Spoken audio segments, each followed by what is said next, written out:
जय बोलो देवादिदेव 1008 श्री भगवान महावीर स्वामी की जय जय जय। अहिंसा परमो धर्म की जय जय जय। परम पूज आचार्य गुरुवर श्री विद्यासागर जी महाराज की जय जय जय। बोले परम पूज मुनि श्री प्रमाण सागर जी महाराज की जय जय जय। बोले परम पूज मुनि श्री हर सागर जी महाराज की जय जय जय। नमस्ते। बातें जीवन की है, जीने की है। जीवन के संदर्भ में जब भी हम कोई बात करते हैं, हमें लगता है जैसे ये आज की ही बात है, लेकिन हम जीवन की कहानी की पड़ताल करते हैं तो उसे बहुत पुरानी पाते हैं। हमारी ये जीवन की कहानी आज की नहीं है, बहुत पुरानी है। और जो कहानी हम रोज़ कहते हैं, आज फिर उसी की शुरुआत कर रहे हैं हरिवंश राय बच्चन की इन पंक्तियों से। फिर शुरू कर दे कहानी जो शुरू की थी सुनानी, फिर सुना दे वह कहानी जो शुरू की थी कहानी। आदि जिसका हर निशा में अंत चिर अज्ञात, साथी सो न कर कुछ बात। पूर्ण कर दे वह कहानी जो शुरू की थी सुनानी। आदि जिसका हर निशा में अंत चिर अज्ञात, साथी सो न कर कुछ बात। हमारी कहानी ऐसी है जो अधूरी है, आज तक पूरी नहीं हुई। संत कहते हैं जीवन की कहानी को पूरी करने का नाम ही तो मुक्ति है। जब तक मुक्ति नहीं तब तक हमारी ये कहानी चलती रहेगी।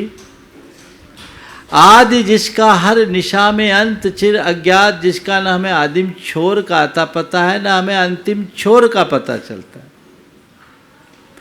संत कहते हैं अपने जीवन की वास्तविकता को समझने की कोशिश कीजिए। मैं कौन हूँ, मैं कहाँ से आ रहा हूँ, मैं क्या कर रहा हूँ, मुझे क्या करना चाहिए। जब तक मनुष्य इन बातों पर अच्छे से विचार नहीं करता, तब तक अपने जीवन की दिशा को तय नहीं कर पाता। जीवन में पूर्णता हो, ये अधूरापन छूटे और हमारे अंदर का अज्ञान मिटे, जिससे हम अपने जीवन के सार को प्राप्त कर सके। हमें जन्म मिला, हमने जीवन जिया और जीवन को जिस तरह से पूरा कर दिया, इससे क्या उपलब्धि। जन्म लेना, जीना और जिंदगी को पूरा कर देना, इस दुनिया से विदा हो जाना कोई बहुत बड़ी बात नहीं है। ऐसा तो हर देहधारी करता है, पशु पक्षी भी ऐसा ही करते हैं। जैसे हम जन्म लेते हैं वैसे वे जन्म लेते हैं, जैसे हम खींचतान करके अपनी ज़िंदगी गुजार लेते हैं, वैसे पशु पक्षी भी अपने जीवन का निर्वाह कर लेते हैं। इसमें क्या उपलब्धि। उपलब्धि तो तब है जब हम जन्म लेकर अपने जीवन के सार को प्राप्त कर सके, ऐसा कुछ अर्जित करें जो अब तक अनुपलब्ध रहा है, जो अब तक अप्राप्य रहा, जो अब तक अलभ्य रहा, उसकी तरफ दृष्टि। संसार के प्राणी की बात करें तो मुझे एक ही बात दिखती है कि जन्म जन्मांतरों से हम काम भोग के चक्कर में लगे हैं। वे ही संस्कार हमारे साथ जुड़े हैं और व्यक्ति अपना पूरा जीवन उनके पीछे ही खपा करके व्यर्थ कर देता है। संत कहते काम भोग की लालसा अंतहीन है, ये कभी पूरी होने वाली नहीं है। अपने जीवन की दिशा को मोड़ो और जीवन पाए हो तो जीवन में जो करनी है उसे करने की कोशिश करो। आचार्य कुंद कुंद कहते हैं सुध परिचिदान भूदा सर्वस्व विकाम भोग बंध कहा। एयत सुवलंभो नवरिन सुलहो बिहतस। तुम्हारे द्वारा काम, भोग और बंध की कथाएं जन्म जन्मांतरों में सुनी गई, तुम्हारे परिचय में आई, तुम्हारे अनुभव में आए, लेकिन आज तक तुमने अपनी आत्मा के विषय में न कुछ जाना, न सुना, न परिचय पाया। संत कहते अगर सुनना चाहते हो तो उसे सुनो जो आज तक अनसुना रहा और जिसके सुन लेने के बाद कुछ और सुनना बाकी न रहे। परिचय पाना चाहते हो तो उसका परिचय पाओ जो अब तक अपरिचित रहा और जिसके परिचय हो जाने के बाद फिर किसी के परिचय की जरूरत न पड़े। अनुभव करना चाहते हो तो उसका अनुभव करो जो आज तक अननुभूत रहा है और जिस अनुभूति के बाद कोई अनुभूति शेष न हो। काश ये दृष्टि हमारे अंतर मन में जगे और हम अपने जीवन की दिशा को तय कर सकें।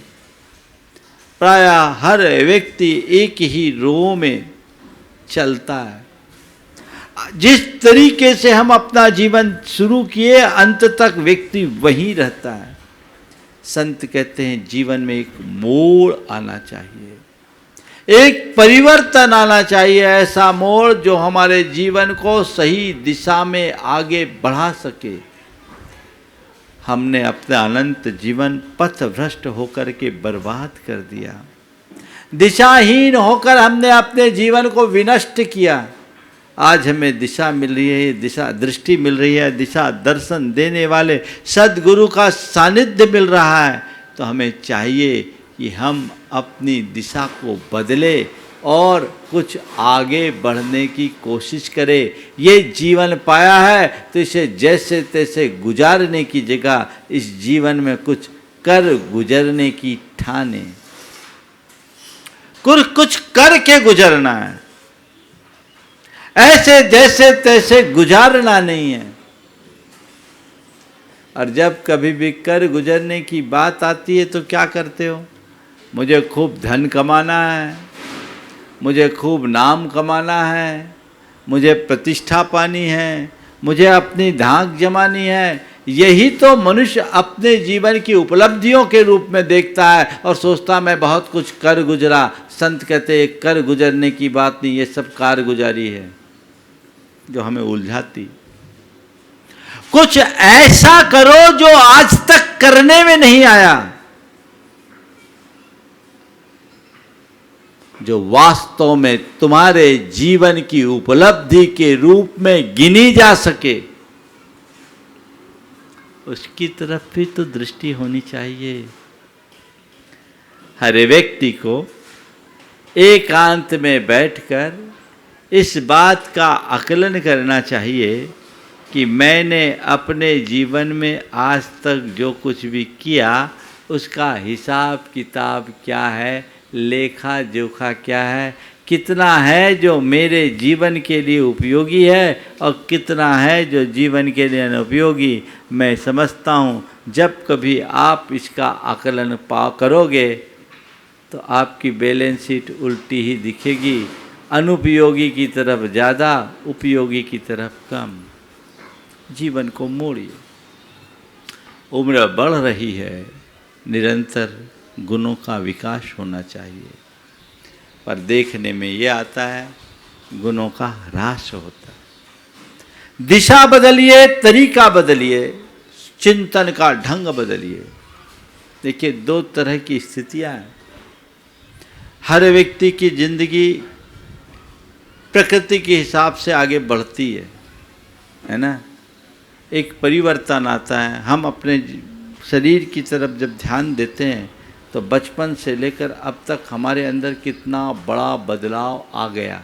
हमारे आपके सब के अंदर बदलाव है। ये प्रकृतिगत परिवर्तन है।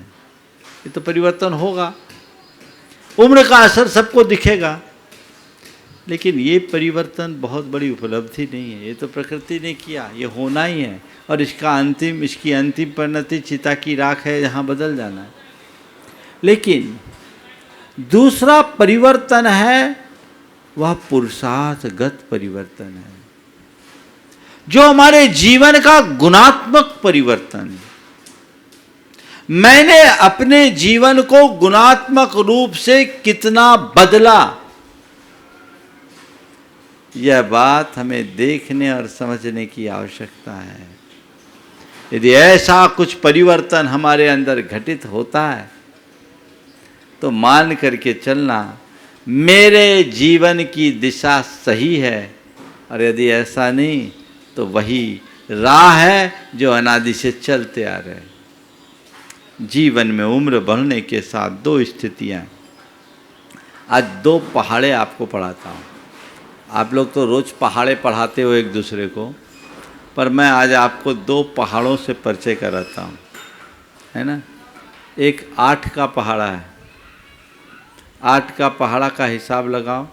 8 एकम 8, 8 दूनी 8 तिया, 8 चौके 8 पचे, आपको ताज़ा कर रहा हूँ। 8 छक बोलो तो, 8 सते 8 अठे 64, 8 नवा 72, 8 दहा 80, है ना। इस पहाड़े को देखो आप। 8 एकम 8, 8 दूनी 16, 16 को जोड़े तो कितना होगा? 1 और 6 7, 8 त्रिका 24, क्या हो गया? 2 और 4 6, 8 चौके 32, 3 और 2 5, 8 पचे 40, शून्य हटा दो बचा क्या? 4, 8 छक 48, 4 8 12, 2 और 1, 1 और 2 3, 3 हुआ। 8 सते 56, 6 5 और 6 11, 1 और 1 2, 8 8 64, 6 4 10 1। मतलब क्या हुआ? 8 से शुरू की और 1 में अंत हुआ। हर मनुष्य के जीवन की कुछ ऐसी ही कहानी है जो 8 के अंक के साथ जुड़ी है। तुमने जन्म लिया तो उस समय तुम्हारे अंदर 8 गुण थे। 16 के हुए तो तुम्हारे अंदर 1 अवगुण आया, 6 गुण बचा। 24 के हुए 2 अवगुण बढ़ा, 4 गुण बचा। और 32 के हुए 3 अवगुण बढ़ा, 2 गुण बचे। और उसके बाद जब 40 के हुए तो 4 अवगुण हुए, गुण शून्य हो गए। फिर आप बढ़ते जाइए, हमारा उत्तरोत्तर मूल्यांकन कम होता है। 8 से 16 में आने पे 7 हो गए, 24 में आने पे 6 हो गए, 32 में आने पे 5 हो गए, 40 में आने पर 4 हो गए, 48 में आने पर 3 हो गए, और 56 में आने पर 2 हो गए, और 64 में आने पर 1 हो गए। ये हमारा अवमूल्यन है, ये 8 का चक्कर है। और इसकी जगह 9 का पहाड़ा पढ़ो तो 9 के पहाड़े में क्या आता है? 9 एकम 9 दूनी 9 तिया 9 चौके 9 छक 9 पचे 9 छक 9 सते 9 अठे 72, 9 नवा 81, 9 दहा 90। देखो इसमें 9 है, हमने 9 से अपनी शुरुआत की। 18 के हुए तो हमारे 1 और 8 क्या हो गया? 9। 27 के हुए तो क्या हुआ? 2 और 7 9। और फिर 9 चौके 36 के हुए तो 3 और 6 9। 45 के हुए तो 4 और 5 9। फिर 9 छक 54, 54 के हुए तो 5 और 4 9। 9 सते 63, 63 के हुए तो 6 और 3 9। और 72 के हुए तो 7 और 2 9। और 81 के हुए तो 8 और 1 9। और 90 के हुए तो 9। इसका मतलब इस गणित को देखो, हमने 9 से शुरुआत की। हर मान लो हमारे जीवन की शुरुआत में 9 अवगुण थे। 18 के हुए तो 1 गुण हुआ, 8 अवगुण बचे। 27 के होने पर 2 गुण बचा और 7 अवगुण। 36 के होने पर 3 गुण और 6 अवगुण। 45 के होने पर 4 गुण और 5 अवगुण। और 54 के होने पर 5 गुण 4 अवगुण। 63 के होने पर 6 गुण 3 अवगुण, 72 के होने पर 7 गुण 2 अवगुण और 81 के होने पर 8 गुण 1 अवगुण और 90 पे होने पर 9 गुण अवगुण 0। बोलो कौन सा पहाड़ा पसंद है तुम लोगों को? वाला हाँ, पढ़ते कौन सा हो? पहले वाला तो नहीं, पढ़ते कौन सा हो पढ़ाते कौन सा हो, वो बाद वाले पे ही तुम्हारा ध्यान है। तो जीवन की वास्तविकता को समझो, जीवन के यथार्थ को समझने का प्रयास करो, उसी अनुरूप अपने जीवन को ढालने की कोशिश करो। जब तदरूप जीवन को ढालने में हम समर्थ होंगे तभी अपने जीवन में कुछ सार्थक उपलब्धि घटित कर सकेंगे।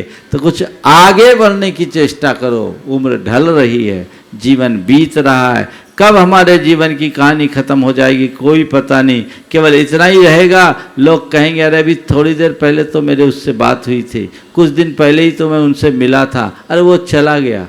न जाने ऐसे कितने चले गए, और कल हमारे जाने की भी बारी आ सकती है। तो उसके पहले अपनी तैयारी होनी चाहिए और जीवन की सही दिशा सुनिश्चित होनी चाहिए। हमेशा आगे बढ़ने का उत्साह हो। कुछ लिख के सो, कुछ पढ़ के सो, कुछ लिख के सो, कुछ पढ़ के सो। जिस जगह जागा सवेरे, उस जगह से बढ़ के सो, एक सीढ़ी चढ़ के सो। कुछ लिख करके सो, कुछ पढ़ करके सो। जहां तुम जागे वहां से कुछ बढ़ करके सो, एक सीढ़ी चढ़ के सो। वहीं अटक करके मत रहो, तब कहीं जाकर हमारे जीवन का पथ प्रशस्त होगा और हम अपने जीवन में कुछ सार्थक उपलब्धि घटित कर सकेंगे। ये रास्ता हमारे जीवन में होना चाहिए और इसी से हमारे जीवन का पथ प्रशस्त हो सकता है। ऐसी दृष्टि, ऐसी भावना अंतरंग में बनाइए और जीवन को आगे बढ़ाने की कोशिश कीजिए। इस भाव के साथ आज मैं अपनी वाणी को यहीं पर विराम दे रहा हूँ। बोलिए परम पूज्य आचार्य गुरुवर श्री विद्यासागर जी महाराज की।